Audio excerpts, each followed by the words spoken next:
আছে আরো নতুন কয়েকটা বাস, কটা বাস? 38টা বাস পাওয়া যাচ্ছে এবং এর মধ্যে 3টে বাস কিন্তু আলিপুরদুয়ারও পাচ্ছে।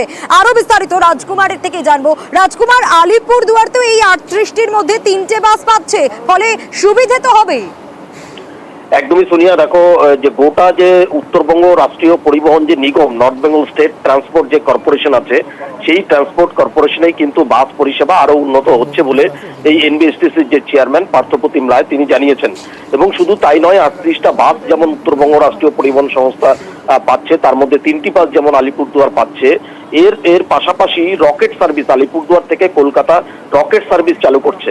এবং শুধু তাই নয়, নির্বাচনে দীর্ঘদিন এই যে নির্বাচন চলার কারণে উত্তরবঙ্গ রাষ্ট্রীয় পরিবহন সংস্থার বিভিন্ন ভাগ বিভিন্ন জায়গায় নির্বাচনের কাজে ব্যস্ত ছিল, ফলে সেই বাসগুলোকে আবার রাস্তায় নামানো হচ্ছে, আবার যাত্রী পরিষেবার কাজে নামানো হচ্ছে, এটাও জানিয়েছে উত্তরবঙ্গ রাষ্ট্রীয় পরিবহন সংস্থার যে চেয়ারম্যান। এবং আলিপুরদুয়ারের যে ডিপো, সেই ডিপোরও কিন্তু উন্নয়ন হচ্ছে এবং এই জন্য কিন্তু 100 কোটি টাকার একটা প্রকল্প পাঠানো হয়েছে এবং এনবিএসটিসির চেয়ারম্যান আশা করেছেন যে সেই টাকাও মিলবে, ফলে আলিপুরদুয়ারের যে ডিপো সেটাও সংস্কার হবে। সোনিয়া, বেশ রাজকুমার। 33টি বাসের মধ্যে 3টি এখানে পেয়েছে, আর বাকি আবার ধাপে ধাপে আমাদের 30টি সিএনজি বাস আসছে, তার মধ্যে 2টো ঢুকে গেছে। আর রকেট 12টি, তার মধ্যে 5টি ঢুকেছে, 7টি কিছুদিন পরে। BS64 মডেলের যে গাড়িগুলো, সেগুলো খুব আধুনিক গাড়ি। সেই গাড়িগুলোতে সেন্সর রয়েছে, প্যানিক বাটন রয়েছে, ফায়ার অ্যালার্ম রয়েছে, সিসিটিভি রয়েছে। আর এবার নজর রাখবো হাওড়ার জগৎবল্লভপুরের দিকে। আচ্ছা বলুন, সালিশি সভা কেন বসানো হয়? বিবাদ মেটানোর জন্য। কিন্তু এই সালিশি সভা যেখানে বিবাদ মেটানোর কথা, সেখানেই সংঘর্ষের ঘটনা ঘটে গেল। সালিশি সভায় এমন বিবাদ হলো দুপক্ষের, এমন সংঘর্ষের ঘটনা ঘটলো যে সেখানে 15 জন আহত হয়েছে বলেও খবর পাওয়া যাচ্ছে। জগৎবল্লভপুরে এই ঘটনা ঘটেছে, যেখানে সালিশি সভায় দুপক্ষের বচসা শুরু হয়ে যায় এবং সেখানে ধারালো অস্ত্র নিয়ে একে অপরের উপর হামলা। দেবাশিস রয়েছেন আমাদের প্রতিনিধি আমাদের সঙ্গে। দেবাশিস, কি এমন ঘটনা ঘটলো যেখানে বিবাদ মেটানোর জায়গায় এরকম সংঘর্ষ তৈরি হলো, একেবারে মারামারির পরিস্থিতি? দেখো, দীর্ঘদিন ধরে এই জগৎবল্লভপুরের একপ্পরপুর সেই সাহাপাড়ায় দুই পরিবারের মধ্যে একটি পুকুরকে নিয়ে কিন্তু বিবাদ রয়েছে। সেই বিবাদের জেরে মাঝে মধ্যেই দুই পরিবারের মধ্যে কিন্তু গন্ডগোল বাঁধে। এই গন্ডগোল পুরো পরিবারের তরফ থেকে শেষ হয়ে এদিকে কিন্তু গ্রাম্য গন্ডগোল, অর্থাৎ গ্রামের মানুষজনরা একে অপরের উপরে হামলা তৈরি করে ফেলে।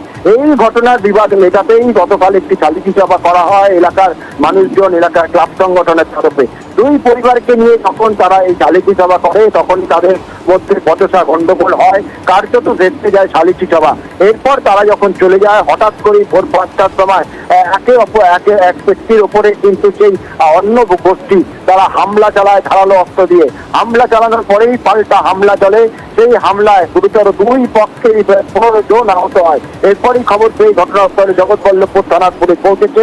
ইতিমধ্যেই 2 থেকে 3 জনের অবস্থা যারা আশঙ্কাজনক, তারা গাববেরিয়া এবং জগৎবল্লভপুর গ্রামীণ হাসপাতালে ভর্তি রয়েছে। বেশ মিউচুয়াল ডেকে তার মারধর করলো, লাঠি সোটা তরোয়াল বার করে ফেললো। টোটাল 6 জন আহত হয়েছে। আমরা মিউচুয়াল চাই, লিখিত অভিযোগ করবো আমরা। পুকুরের অংশ আমাদের আছে, ওখানে পুকুর আমাদের মেয়েদের করে নামতে দেন, ওরা পাঁচিল দিয়ে চারিদিকে রেখে দিয়েছে। ওই পজিশন আমাদের রাস্তা আছে, ওরা ওই দিক দিয়ে যেতে দেবেন। ওই গালাগালি মন্দ করছিল, আমরা কথা বলেছি বলে সেই কারণে। আর এবার নজর রাখবো বাঁকুড়ার ডুমুরজুড়ির দিকে। সেখানে চোলাইয়ের ঠেক ভেঙে দেওয়া হলো, আবগারি দপ্তরের তরফ থেকে ভেঙে দেওয়া হলো চোলাইয়ের ঠেক।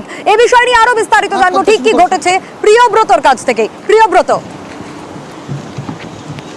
একেবারে সোনিয়া, তুমি যেমনটা বলছো, এবং আবগারি দপ্তর এই বন্ড নিয়েছে যে চোলাই মুক্ত বাঁকুড়া তৈরি করবে। এই কারণেই পরপর অভিযান চলছে। গত শুক্রবার তুমি জানোই যে আমাদের নিউজ 18 বাংলা দেখানো হয়েছিল যে চোলাইয়ের ঠেক ভাঙা হয়েছে, এর পাশাপাশি 2 জনকে গ্রেফতার করা হয়েছিল।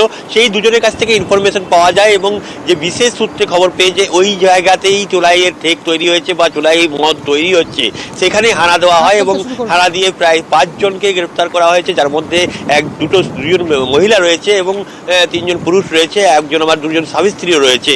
এই চোলাই মুক্ত বাঁকুড়া গড়ার লক্ষ্যে বাঁকুড়ার আবগারি দপ্তর কিন্তু আগামী দিনেও কাজ করবে, যেখান থেকে প্রচুর পরিমাণ পারমানেন্ট ওয়াশ রিকভারি হয়েছে। এর পাশাপাশি কিন্তু আইডি লিকার যেটা দিয়ে চোলাই তৈরি হয় তেমন রিকভারি হয়েছে। এর পাশাপাশি যে সরঞ্জাম দিয়ে চোলাই তৈরি করা হয়, হাঁড়ি, বিভিন্ন ধরনের মাল মশলা থাকে, সেই সবগুলো রিকভারি করা হয়েছে। এর পাশাপাশি 5 জনকে গ্রেপ্তার করা হয়েছে। আজ তাদেরকে বিশেষ আদালতে তোলা হবে, কারণ আজ রবিবার রয়েছে, সেখানেই তাদেরকে তোলা হবে। কিন্তু এই যে চোলাই মুক্ত বাঁকুড়া গড়ার লক্ষ্য, সেই লক্ষ্যে কিন্তু এগিয়ে যাচ্ছে আবগারি দপ্তর। এবং আগামী দিনেও এই ডুবুরজুড়ি গ্রাম সহ বিভিন্ন এলাকায়, যেখানে বাঁকুড়ার বিভিন্ন সৃষ্টি অঞ্চলে দেখা যায় যে চোলাই শিল্পটাকে কুটির শিল্পে পরিণত করেছে কিছু অংশের মানুষ। একেবারে প্রিয়ব্রত, চোলাই মুক্ত বাঁকুড়া গড়ার লক্ষ্যে আবগারি দপ্তর বেশ হঠাৎ করে একটা সার্টেন আমরা রেড করি, পেট্রোলিং করার সময় জানতে পারি যে এরকম দেখতে পেয়েছিলাম।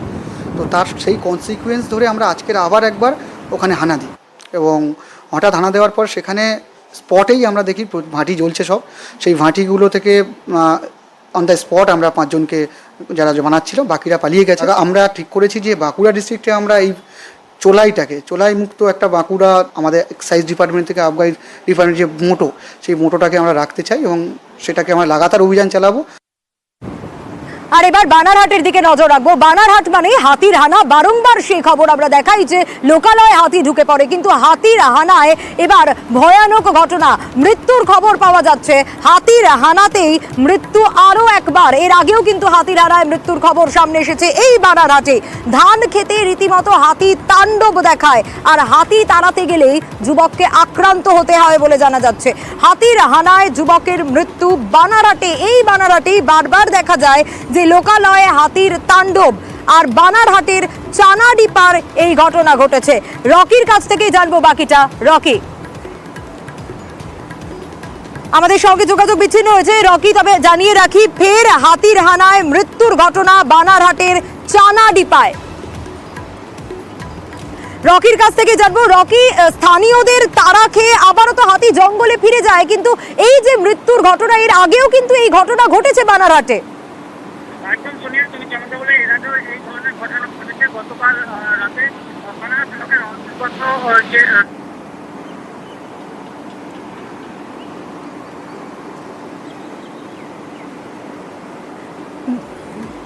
বেশ রকি, হাতির হানায় আবারও মৃত্যুর ঘটনা। আর ঘটনাস্থল সেই বানারহাট, যেখানে খাবারের খোঁজে লোকালয়ে হাতি যায়, আর তারপরই ধান খেতে রীতিমতো তাণ্ডব দেখায়। সেই হাতিকে যখন তাড়াতে যায় যুবক, তাকে আক্রান্ত হতে হয় এবং মৃত্যুর ঘটনা।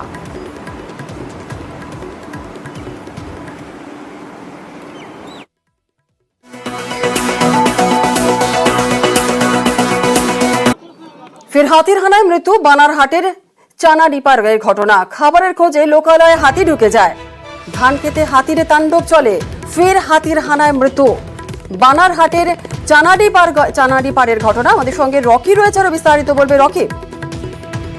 দেখো, গভীর রাতে হাতির হানা গ্রামে, এবং ঘটনাটি ঘটেছে বানারহাট ব্লকের অন্তর্গত চানাডিপা এলাকায়। এদিন পার্শ্ববর্তী জঙ্গল, কচুরিমারি জঙ্গল থেকে একটি বুনো হাতি ঢুকে পড়ে সেই এলাকায়, এবং ধান খেতে কিন্তু রীতিমতো তাণ্ডব চালাতে থাকে। খবর পেয়ে সেই এলাকার যুবক শিবু রায় এবং সঙ্গে আরো 2 জন সঙ্গীকে নিয়ে সেই হাতিকে তাড়াতে ব্যস্ত হয়ে পড়ে। যখন ধান খেতে সেই হাতিকে তাড়ানোর চেষ্টা করে, সেই সময় কিন্তু শিবু রায় হাতির সামনে পড়ে যায় এবং হাতি তাকে ছুড়ে তুলে নিয়ে আছাড় মারে। ঘটনাস্থলে তার মৃত্যু হয়, এবং তার সঙ্গে 2 জন যে সঙ্গী ছিলেন তারা কিন্তু চেষ্টা করেন তাকে বাঁচানোর, কিন্তু চেষ্টা করে না পারায় গ্রামবাসীকে ডাকে, এবং গ্রামবাসীরা সেখানে এসে সেই হাতিটিকে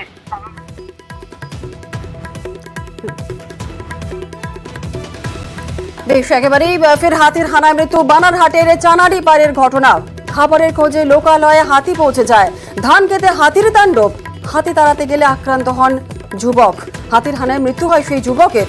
স্থানীয়দের তারা খেয়েই জঙ্গলে ফিরে যায় সেই হাতি, এমনটা জানা যাচ্ছে, এবং বনকর্মীদের নিয়মিত টহলদারির দাবিও তুলেছেন স্থানীয়রা।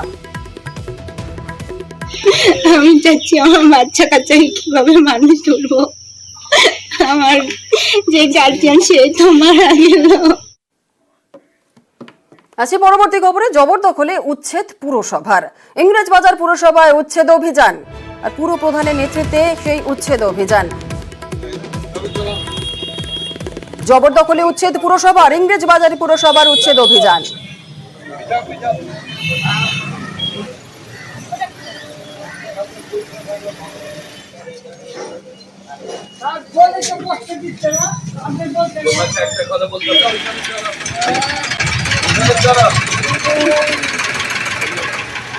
পুরপ্রধান কৃষ্ণেন্দু নারায়ণ চৌধুরীর নেতৃত্বে চলে উচ্ছেদ অভিযান। আমাদের সঙ্গে রয়েছেন আমাদের প্রতিনিধি সেবক, আরো বিস্তারিত বলবে। সেবক, জবরদখল উচ্ছেদ পুরসভার যে ছবি আমরা দেখছি, কৃষ্ণেন্দু নারায়ণ চৌধুরীর নেতৃত্বেই আজ উচ্ছেদ অভিযান চললো, কি জানা যাচ্ছে? একদমই, দেখো জুনেলা, মালদা শহরের প্রাণকেন্দ্র বলে পরিচিত মজদুরপুর এলাকা, এই এলাকায় একাধিক বাজার রয়েছে, নার্সিংহোম রয়েছে, ব্যস্ততম এলাকা শহরের। সেইখানেই রাস্তা দিনের পর দিন জবরদখল হয়ে যাচ্ছিল, কারণ এই এলাকায় বঙ্কিমচন্দ্র পুরো বাজার রয়েছে পুরসভার, কিন্তু পুরসভার বাজারের বাইরেও রাস্তায় দোকানিদের একাংশ বসছিলেন এবং দিন দিন কিন্তু নতুন দোকান বাড়ছিল, একই সঙ্গে রাস্তার উপরেই চলছিল পার্কিং। আর এর বিরুদ্ধেই অভিযান চালালো ইংরেজবাজার পুরসভা। চেয়ারম্যান কৃষ্ণেন্দু নারায়ণ চৌধুরীর নেতৃত্বে আজকে অভিযান হয় এবং রাস্তা ফাঁকা করে দেওয়া হয় এবং রাস্তার উপরে কোনো রকম দোকানিদের বসতে দেওয়া হবে না এবং পার্কিং শহরের রাস্তার উপরে থাকবে না, এমনটাই কিন্তু নির্দিষ্ট করে দেওয়া হয়েছে পুরসভার তরফে। বিকল্প পার্কিং স্থান তাও আজকে চিহ্নিত করে নির্দেশিকা জারি করা হয়েছে এবং এই রাস্তাতে যানজট লেগে থাকছিল, যানবাহনের গতি কম ছিল, ফলে দীর্ঘদিন ধরে নাজেহাল হচ্ছিলেন মানুষ। এখন দেখাচ্ছে কতদিন এই যে রাস্তা জবরদখল মুক্ত হলো তা বজায় থাকে। জুনেলা, ধন্যবাদ।